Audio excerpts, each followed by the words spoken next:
नमस्कार भाइयों। तो आप सब कैसे हो? तो अपनी अपनी तैयारी में लगे होंगे।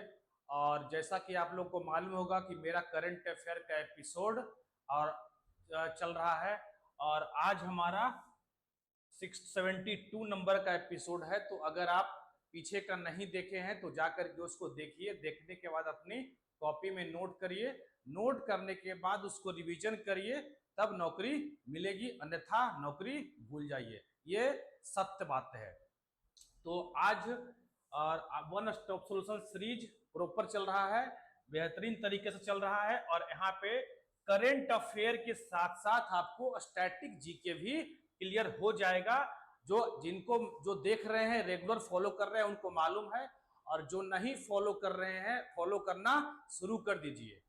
क्योंकि यहाँ पे करंट अफेयर, जाहिर सी बात है कि करंट अफेयर है तो उसके साथ स्टैटिक क्वेश्चन भी बनेगा। और कैसे बनेगा तो आइए मैं आपको दिखाता हूं। इस सेशन का पहला क्वेश्चन शुरू करते हैं। Recently for which state has Indian meteorological department issue a yellow alert. अभी हाल ही में भारतीय मौसम विभाग ने किस राज्य के लिए येलो अलर्ट जारी किया है? तो ये किया है, अब क्यों जारी किया है? तो पहले तो ये किया है किसके लिए? तो ये किया गया है दिल्ली के लिए। अब क्या होता है येलो अलर्ट? तो इस तरह के 3-4 अलर्ट होते हैं, जैसे ग्रीन अलर्ट है, येलो अलर्ट है, ऑरेंज है और रेड है। ये मतलब आईएमडी जो है, इंडियन मेट्रोलॉजिकल डिपार्टमेंट, तो 4 तरह के अलर्ट जारी करते हैं। और हर एक अलर्ट का अलग अलग, हर एक कलर का अलग अलग मतलब है। तो यहां से क्वेश्चन आपका बन सकता है। इसका आंसर हो गया आपका दिल्ली। और किस लिए हुआ है? Indian meteorological department. सबसे पहले तो यही क्वेश्चन बन गया स्टैटिक पार्ट कि आईएमडीबी कब बना। तो आईएमडीबी बन गया 15 जनवरी 1875। कब बन गया? 15 जनवरी 1875। तो यहां से आपका ये क्वेश्चन बन गया। इसके बाद देखो, येलो अलर्ट फॉर दिल्ली के लिए जारी किया है, advising local resident to remain vigilant. मतलब ये लोकल रेसिडेंट को, यहाँ पे जो रहने वाले लोग हैं, उनको कहा गया है कि आप थोड़ा सतर्क रहें। येलो अलर्ट मींस दैट, इसका मतलब क्या होता है? Yellow alert means that the weather may vary from normal. Weather may vary from normal, जो नॉर्मल वेदर होता है उससे थोड़ा सा चेंजेस वेदर में हो सकता है। But the danger is not serious, उतना सीरियस नहीं है, लेकिन अलर्ट हो जाइए। सौराष्ट्र एंड कच्छ रीजन, जो गुजरात का जो रीजन है, Saurashtra and Kutch region are facing extreme heat. बहुत ज्यादा वहां पे हीट फेस करना पड़ रहा है लोगों को। कहा? सौराष्ट्र और कच्छ में। Due to which an orange alert has been issued for Gujarat. Gujarat के लिए ऑरेंज अलर्ट इशू किया गया है और दिल्ली के लिए इशू किया गया है येलो अलर्ट। तो सारे अलर्ट को हम एक एक करके देख लेते हैं कि क्या क्या है उसके बारे में। तो पहले है आपका ग्रीन अलर्ट। यहां पे ग्रीन अलर्ट के केस में कोई एडवाइजरी जारी नहीं होती है, ठीक है। और क्या होता है ये? तो सिग्निफाई, ये बताता है कि नॉर्मल वेदर कंडीशन, मतलब वेदर कंडीशन नॉर्मल रहेगा, उसमें कुछ चेंजेस वगैरह नहीं होंगे। मिनिमम रेनफॉल होगा during monsoon. A green alert indicate light scattered showers dry weather.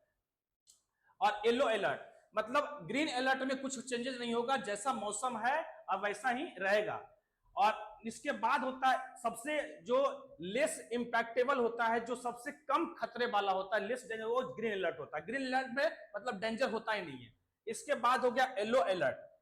Yellow alert का मतलब होता है बी अवेयर, मतलब सावधान हो जाइए। Yellow alert suggest that possibility of moderate rainfall. क्या होगा इसमें? मतलब औसतन, मतलब थोड़ा बहुत वर्षा की संभावना है। वाइल नॉट सीवियर, हालांकि उतना ज्यादा नहीं होगा, लेकिन थोड़ा बहुत बरसात होने की संभावना है, ठीक है। While not severe it might cause localised flooding.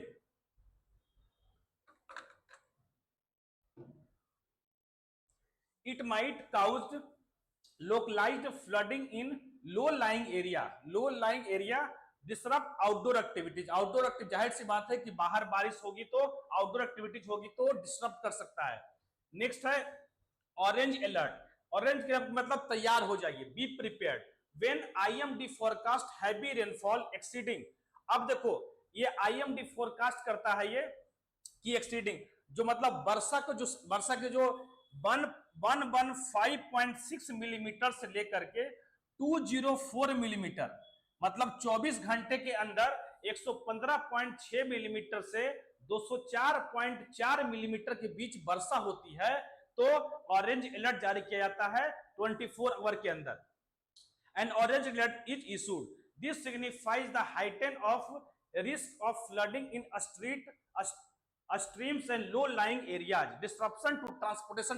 अब जाहिर सी बात है कि इतना के बीच 115.6 से लेकर 4.4 मिलीमीटर की वर्षा होगी तो पानी का जमा होगा, तो पानी का जब जमा होगा तो ट्रांसपोर्टेशन डिस्टर्ब होगा, पावर आउटेज होगा, पावर शॉर्टेज हो जाएगा, इसके बाद लैंडस्लाइड भी आने की संभावना है।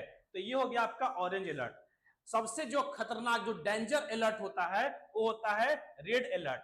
इसमें टेक एक्शन, एक्शन लेने की पूरे मतलब एक्शन लिया, इसमें एक्शन लेना पड़ता है।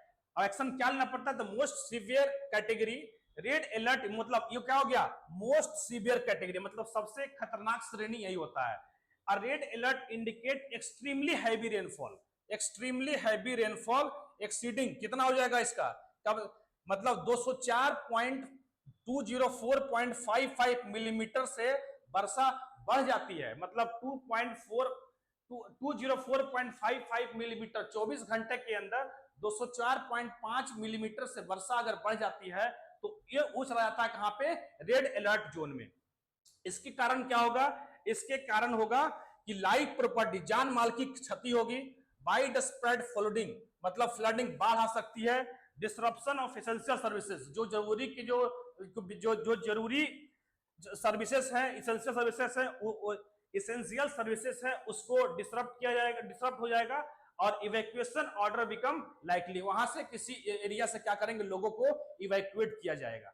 तो ये है आपका 4 अलर्ट जोन, इसको अपनी कॉपी में नोट कर लेंगे, क्योंकि green alert, orange alert, green हो गया, येलो हो गया, ऑरेंज हो गया और रेड अलर्ट हो गया। ये जारी करता है कौन? ये आईएमडी जारी करता है अलग अलग केस में। ठीक है, चलिए तो नेक्स्ट देखते हैं अगला क्वेश्चन क्या है। Recently discovered Chola inscription belong to which ruler? हाल ही में खोजा गया चोल शिलालेख किस शासक का है? चोल शिलालेख जो है वो किस शासक का है? तो अभी जो खोजा गया है ये है राजा राजा चोला का है, ऑप्शन नंबर बी। तो जाहिर सी बात है राजा राजा चोला का है, देख लेते हैं। Recently an important inscription of Chola era has been discovered on the Kongadi hills in Melur. कहां मिला है? डिस्कवर किया गया है Kongadi hills in Melur in Madurai district Tamil Nadu. ठीक है, तो यहीं पे जाहिर सी बात है कि ये साउथ का किंगडम हुआ करता था, 3 किंगडम, चोला, चेरा और पांड्या। तो 3 किंगडम हुआ करता था साउथ इंडिया में। सबसे पावरफुल जो था वो कौन था? वो चोला डायनेस्टी था।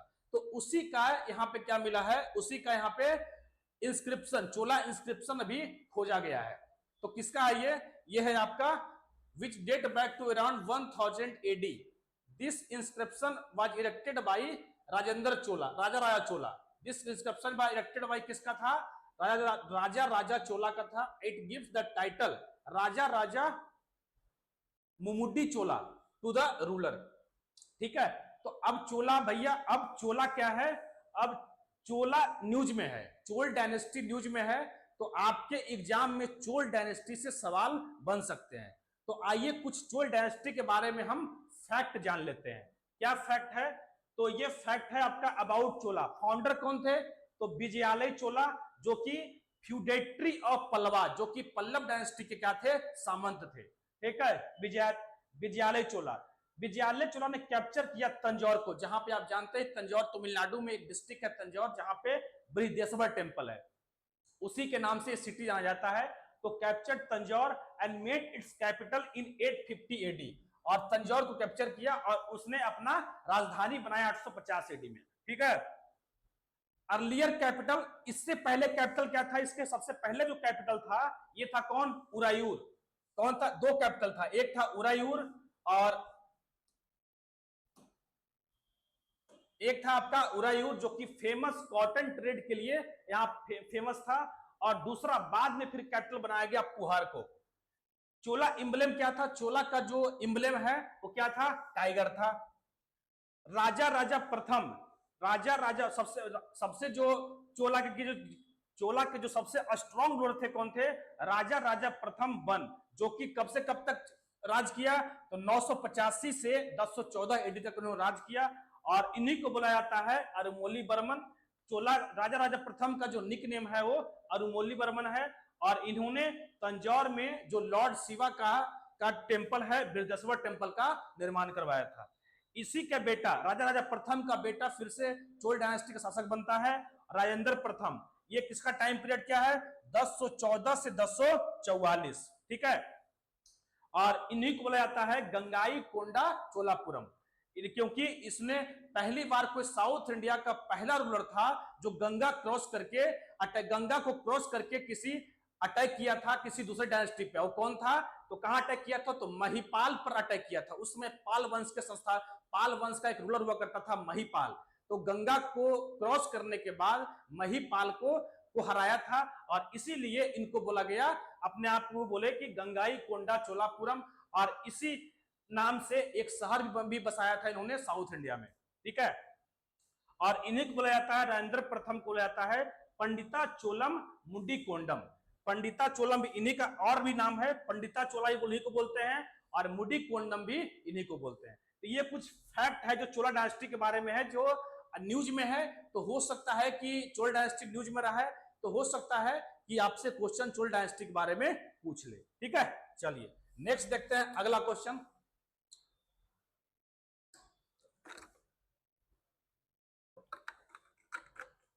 When was the Inter-Parliamentary Union established? अंतर संसदीय संघ की स्थापना कब हुई थी? तो ये हुई थी 1889 में। कब हुई थी? 1889 में। क्यों न्यूज में क्यों है? तो न्यूज में इसलिए है कि अभी इसकी 150 नंबर की बैठक हुई है। क्या है 150 नंबर? लोकसभा स्पीकर ओम बिरला, क्या है? Lok Sabha speaker Om Birla address the 150th, कौन सा सेशन हुआ है? तो 150वें नंबर का सेशन हुआ है of IPU, inter parliamentary union. कहां हुआ है? उज्बेकिस्तान की राजधानी ताशकंद में हुआ है। He highlighted the inclusive nature of Indian Constitution on topic क्या था? तो टॉपिक था parliamentary action for social development and justice. तो हो सकता है आपसे टॉपिक भी पूछ ले। तो देखो आज के डेट में आपसे क्वेश्चन कैसे पूछा सकता है, कैसे भी क्वेश्चन पूछा जा सकता है, तो हर एक एंगल से आप तैयार रहें। तो parliamentary action for social development and justice, the IPU is global organisation founded in 1889। IPU global organisation है जिसकी स्थापना 1889 में हुई, और फिलहाल इसके पास इसके 182 फुल टाइम मेंबर हैं और 15 एसोसिएट मेंबर हैं। तो ये भी आते याद रखेंगे। अगर 1889, तो ये 1889 में जो हुआ था पहला बैठक, जो आईपीयू का पहला बैठक हुआ था, ये हुआ था पेरिस में। ध्यान रखेंगे इस बात का। कहां हुआ था? पेरिस में। फ्रांस का राजधानी पेरिस में हुआ था। और इंडिया में कब कब हुआ है? तो इंडिया में 2 बार हुआ। आईपीयू का बैठक इंडिया में 2 बार हुआ है। एक हुआ है आपका 1969 में, और एक हुआ है आपका 1993 में। तो इंडिया में 2 बार हुआ है ये बैठक, 1969 1993, ठीक है। तो ये हुआ 150वें नंबर का। और 149वें नंबर कहां हुआ था? 149 कहां हुआ था? तो 149 जो हुआ था, 149 हुआ था कहां पे? ये हुआ था आपका जेनेवा में, जेनेवा, ठीक है। तो ये हुआ आईपीयू के बारे में। चलिए नेक्स्ट देखते हैं फिर। When was the national social assistance programme launched? राष्ट्रीय सामाजिक सहायता कार्यक्रम कब शुरू किया गया था? तो ये शुरू किया गया था 1995 में। अब न्यूज में क्यों है?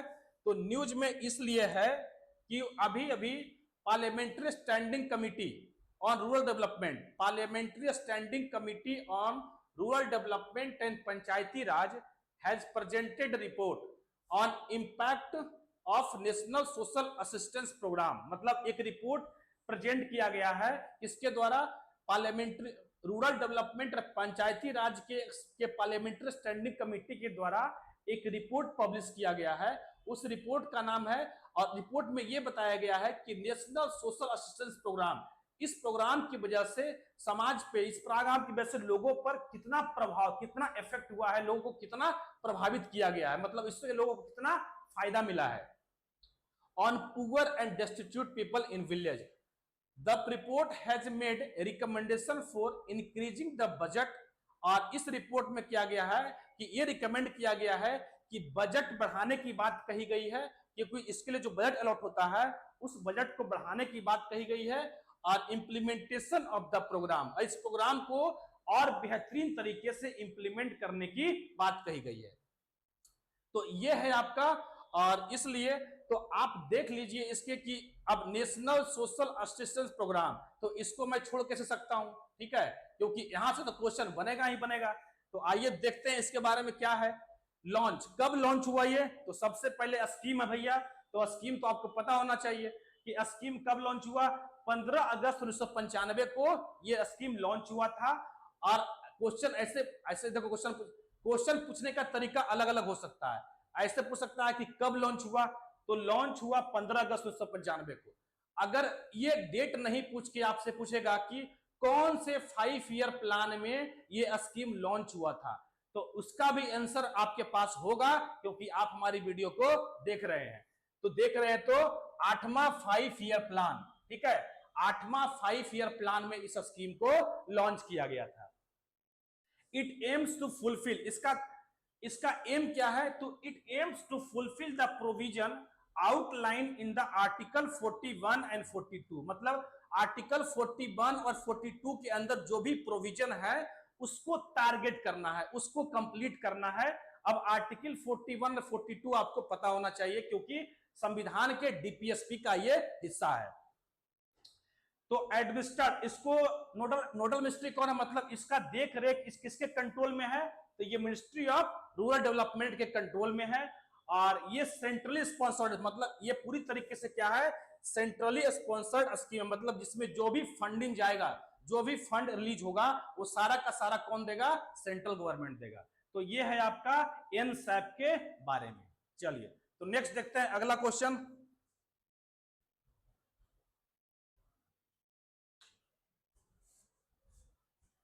नेक्स्ट है, who has recently been elected unopposed to the intergovernmental working group of expert United Nations International Accounting and Reporting Standard।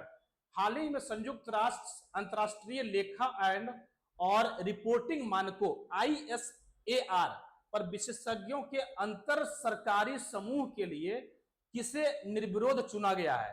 तो ये क्वेश्चन रिलेटेड है यूनाइटेड नेशन से। तो इसको किसको चुना गया है, तो इसके लिए चुना गया है इंडिया को। किसके लिए चुना गया है, इंडिया को चुना गया है। तो इस क्वेश्चन का आंसर क्या हो जाएगा, इंडिया। तो ये जो आप देख रहे हैं यूनाइटेड नेशन का जो ये है international accounting and reporting standard ISAR, तो सबसे पहले क्वेश्चन तो यही बन गया कि ये कब क्रिएट किया गया। खास करके एनटीपीसी वालों के लिए यूनाइटेड नेशन बहुत इंपॉर्टेंट हो जाता है कि यूनाइटेड नेशन से आप प्रीवियस ईयर देखेंगे, यूनाइटेड नेशन से घुस के सवाल पूछा है, जो जिसके बारे में बहुत लोगों को मालूम ही नहीं है कि ऐसे ऐसे सवाल यूनाइटेड नेशन से बन सकते हैं। ठीक है, तो यूनाइटेड नेशन के बारे में बहुत अच्छे तरीके से आप पढ़ लीजिएगा। और बाकी तो मैं ऐसा इंफॉर्मेशन दूंगा कि शायद कोई आपको इंफॉर्मेशन ऐसा बताया होगा।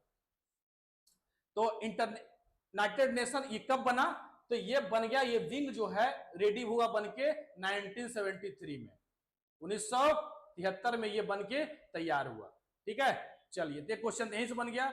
और इसके अलावा क्या है, ये यूनाइटेड नेशन इंटर गवर्नमेंट, ये इसमें तो इसको इंडिया के लिए चुना गया है। और इसका जो टर्म कितने टर्म के लिए है, 25-27 2025 से 27 के लिए इसको इंडिया को चुना गया है, मतलब इस पे इंडिया काम करेगी। आइए देख लेते हैं कुछ फैक्ट यूनाइटेड नेशन के बारे में जो शायद आपको मालूम हो तो अच्छी बात है, नहीं मालूम हो तो अपनी इसको कॉपी में नोट कर लीजिएगा। इंडिया, अगर इंडिया कॉन्टेक्स्ट में बात करें तो इंडिया यूनाइटेड नेशन चार्टर पर साइन कब किया था, जी हाँ, मैं ये नहीं बताऊंगा आपको यूनाइटेड नेशन का हेडक्वार्टर कहाँ है, यूनाइटेड नेशन कब बना, ये सब क्वेश्चन भूल जाइए कि सब क्वेश्चन आपके एग्जाम में आने वाले हैं, नहीं आएंगे, बिल्कुल भी नहीं आएंगे, ठीक है। तो क्वेश्चन कैसे आएंगे, खास करके स्लाइड एनटीपीसी वालों के लिए है, ठीक है। तो थोड़ा डीप में जाकर के पढ़ना शुरू करिए यूनाइटेड नेशन के बारे में, ठीक है। तो ये क्या हो गया, India sign United Nation charter on 26 जून 1945। 26 जून 1945 को इंडिया यूनाइटेड नेशन चार्टर पे साइन करता है, और इसमें टोटल 50 कंट्री, तो including India, total 50 country including India, total 50 country जो है इस पे साइन करते हैं इंक्लूडिंग इंडिया। और पोलैंड जो है इसको बाद में साइन किया था। ये क्वेश्चन पूछा गया कि कौन सी कंट्री जो है वो 50 कंट्री में शामिल नहीं था, जो बाद में यूनाइटेड नेशन चार्टर को साइन किया था, तो वो था पोलैंड। इस दिन 26 जून 1945 को पोलैंड यूनाइटेड नेशन चार्टर पे साइन नहीं किया था, पोलैंड कुछ दिनों के बाद साइन किया था। तो इसमें इंडिया भी शामिल था, ठीक है। अगला फैक्ट देखते हैं, टोटल सेक्रेटरी जनरल, अभी तक यूनाइटेड नेशन के सेक्रेटरी जनरल कितने हो चुके हैं, तो टोटल हो चुके हैं आपको 9। आपको पहला पता होगा कि Trygve Lie, first United Nation secretary general कौन थे, यूएनएसजी कौन थे, ट्रिगवेली, जो कि नॉर्वे थे, ये सबको पता होगा। लेकिन टोटल अभी तक कितने हो चुके हैं, एंटोनियो गुटेरेस, जो अभी कौन है सेक्रेटरी जनरल, तो अभी एंटोनियो गुटेरेस है, जो कि पोर्चुगल के हैं, और वो कौन से नंबर के हैं, तो 9th नंबर के हैं। मतलब इसका मतलब कि total 9th president, 9th secretary general हो चुके हैं। अगला, इनका टेन्योर कितना होता है, सेक्रेटरी जनरल का टेन्योर होता है 5 साल, ठीक है। और 5 साल टेन्योर होता है, नॉर्मली 5 इयर्स होता है, लेकिन इनको दोबारा फिर से अपॉइंट किया जा सकता है, बट एलिजिबल फॉर रीअपॉइंटमेंट, ठीक है। नेक्स्ट, अब आते हैं, ये तो हो गया आपका, देखो यूनाइटेड नेशन में 2 पोस्ट होता है, एक होता है सेक्रेटरी जनरल और एक होता है यूनाइटेड नेशन जनरल असेंबली के प्रेसिडेंट, मतलब 2 पोस्ट हुआ। तो इसके 2 मेन पोस्ट होते हैं। तो 79th president of United Nation general assembly, United Nation general assembly के जो 79th मेंबर, जो अभी प्रेसिडेंट है जनरल असेंबली के, जो प्रेसिडेंट कौन है, फिलेमोन यंग। कौन है ये, फिलेमोन यंग, जो कि कैमरून के है, कैमरून एक अफ्रीकन कंट्री है, वहीं से ये आते हैं। इनका टेन्योर कितना होता है, तो सेक्रेटरी जनरल का टेन्योर 5 साल होता है, लेकिन general assembly, United Nation general assembly के जो प्रेसिडेंट का टेन्योर होता है वो होता है 1 साल। क्या ध्यान रखेंगे, 1 साल होता है, मतलब इनको 1 साल के लिए प्रेसिडेंट बनाया जाता है। 8वां president, United Nation general assembly के 8वां प्रेसिडेंट इसलिए इंपॉर्टेंट हो जाता है कि ये थे पहले महिला प्रेसिडेंट थे यूनाइटेड नेशन जनरल असेंबली के, और वो भी इंडिया से थे। तो कौन थे, विजय लक्ष्मी पंडित। विजय लक्ष्मी पंडित कौन से नंबर के थे, तो 8वें नंबर के थे। कब से कब तक रहे, तो 53 से 54, 1953 से 54 के बीच ये यूनाइटेड नेशन जनरल असेंबली के प्रेसिडेंट रहे, ठीक है। इसके बाद आते हैं यूनाइटेड नेशन, और यूनाइटेड नेशन को नोबेल पीस प्राइज भी मिला, किसके, ज्वाइंटली यूनाइटेड नेशन और उस समय के जो प्रेसिडेंट हुआ करते थे उस समय, कॉफी अनान, ठीक है, कॉफी अनान, जो कि कहां से थे, ये घाना से हैं, ठीक है, ये घाना से थे। ये पूछा भी गया एनटीपीसी में क्वेश्चन कि कॉफी अनान जो प्रेसिडेंट थे वो कहां, किस कंट्री से थे, तो वो घाना से थे। तो यूनाइटेड नेशन और इनके जो, और उस समय के सेक्रेटरी जनरल कॉफी अनान, दोनों को ज्वाइंटली नोबेल पीस प्राइज भी दिया गया, ठीक है। नोबेल पीस प्राइज दिया, कब दिया गया, तो ये 2001 में दिया गया था नोबेल पीस प्राइज, ठीक है। तो ये है कुछ फैक्ट जो शायद आपको और कहीं मिल सकता है, मिल गया होगा तो बहुत अच्छी बात है, अगर नहीं मिला है तो यहां से आप नोट कर लेंगे, ठीक है। तो ये खास करके स्लाइड एनटीपीसी वालों के लिए है, तो यहां से क्वेश्चन आपके बनेंगे, ठीक है। तो एंटोनियो गुटेरेस कहां के थे, ये पोर्चुगल के हैं। चलिए, तो अगला देखते हैं, नेक्स्ट स्लाइड। अगला क्वेश्चन क्या है, ministry of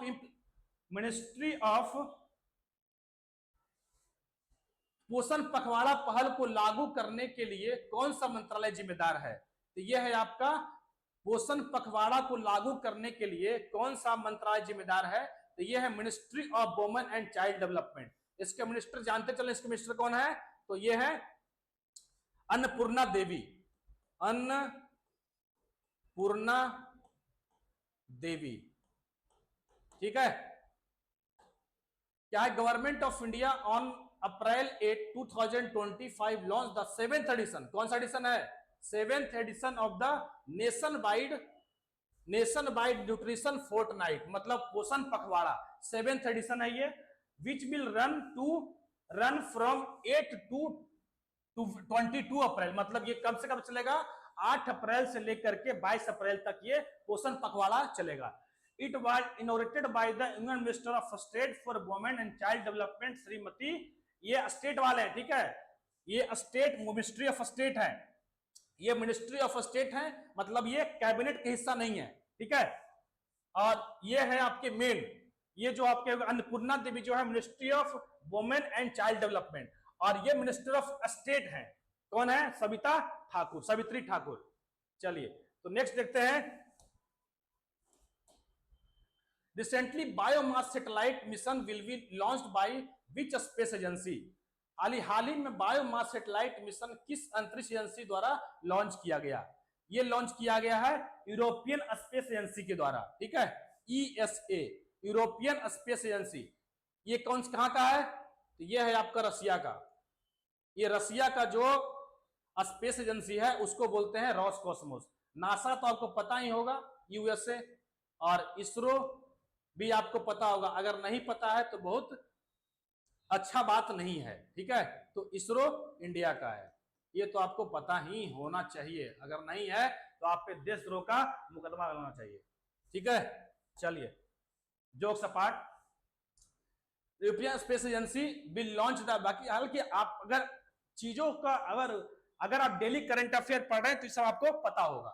European space agency will launch the biomass satellite mission, European space agency will launch the biomass satellite mission in April 2025 through, किससे लॉन्च किया गया, बायोमास सैटेलाइट मिशन, ये लॉन्च किया गया वेगा सी rocket के द्वारा, किससे लॉन्च किया गया ये, तो वेगा सी रॉकेट के द्वारा इसको लॉन्च किया गया, which aims to map the world forest, क्या करेगा ये, तो पूरे वर्ल्ड फॉरेस्ट को मैपिंग करेगा, पूरे जो वर्ल्ड फॉरेस्ट है उसकी मैपिंग की जाएगी, और उससे और उसके बाद उसको assess the health of forest, मतलब फॉरेस्ट के स्वास्थ्य, फॉरेस्ट के हेल्थ का मूल्यांकन किया जाएगा, ठीक है, और ताकि their role in carbon cycle as well as measure carbon level, और कार्बन लेवल को भी मेजर किया जाएगा। तो ये सब इसमें इस मिशन के द्वारा, बायोमास सैटेलाइट मिशन के द्वारा किया जाएगा, और लॉन्च किया गया किससे, तो वेगा सी रॉकेट के द्वारा इसको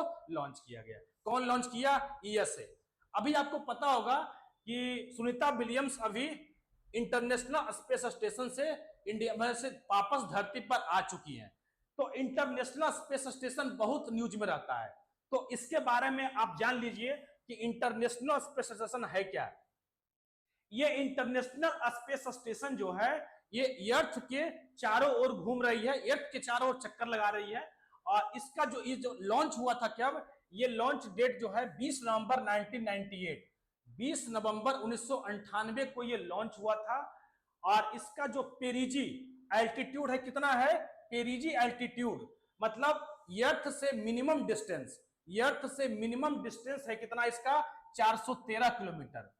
अपोजी एल्टीट्यूड कितना है इसका, अपोजी एल्टीट्यूड है आपका 422 किलोमीटर, मतलब अर्थ से इसका मैक्सिमम डिस्टेंस मतलब 422 किलोमीटर से ऊपर नहीं जाएगा और 413 किलोमीटर से नीचे नहीं आएगा, ठीक है। ये स्पेस सैटेलाइट, ये इंटरनेशनल स्पेस स्टेशन, इसमें कौन कौन से कंट्री के स्पेस एजेंसी इन्वॉल्व है, तो नासा, USA का NASA, European space agency, Japan का जाक्सा, कनाडा का कनाडियन स्पेस एजेंसी, और रसिया का रॉसकॉस्मोस, मतलब इसमें 5 कंट्री की स्पेस एजेंसी इसमें इस पूरे ऑपरेशन इंटरनेशनल स्पेस स्टेशन में इन्वॉल्व है। तो ये कुछ फैक्ट हो गया इंटरनेशनल स्पेस स्टेशन के बारे में, तो आप इसको नोट कर लेंगे और इसको याद कर लेंगे, हो सकता है आपके एग्जाम में क्वेश्चन बन जाए, क्योंकि अभी न्यूज में है ये। चलिए नेक्स्ट देखते हैं, when is the world homeopathy day celebrated,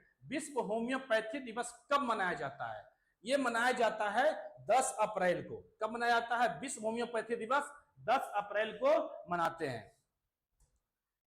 world homeopathy day देखते हैं, वर्ल्ड होम्योपैथी डे से रिलेटेड क्यों 10 अप्रैल को मनाते हैं? क्यों मनाते हैं? क्योंकि इस दिन होम्योपैथी के जो फादर बोले जाते हैं, होम्योपैथी के फादर सैमुअल हानेमन, सैमुअल हानेमन को 10 अप्रैल 1755, 10 अप्रैल 1755 को इनकी जन्म दिवस है। इनकी जन्म हुई थी सैमुअल हानेमन का। कहां पे? जर्मनी में। तो किस कंट्री से है ये? जर्मनी से है।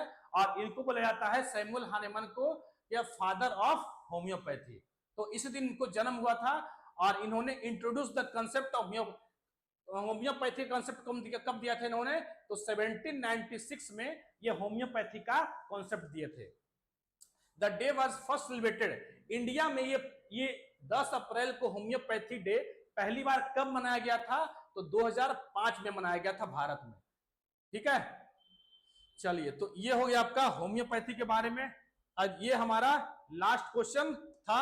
तो आई होप आप ये सब जितना मैं आपको बताया हूं, ये सब सारा फैक्ट, सारे स्टैटिक जितने भी सारे स्टैटिक रिलेटेड जितने भी क्वेश्चन है, वो सब के सब अपनी कॉपी में सब सारे नोट कर लेंगे। क्योंकि 100% आप ये मान के चलिए कि यहां से क्वेश्चन आपके एग्जाम में, जो भी एग्जाम दे रहे हैं, जो भी वनडे एग्जाम दे रहे हैं, वहां यहां से क्वेश्चन 100% बनने वाले हैं। ठीक है, चलिए, तो आज हम यहीं तक रखते हैं। और वीडियो अच्छा लगा होगा तो लाइक शेयर एंड सब्सक्राइब करें। ठीक है, चलिए, थैंक यू और स्टे ट्यून्ड।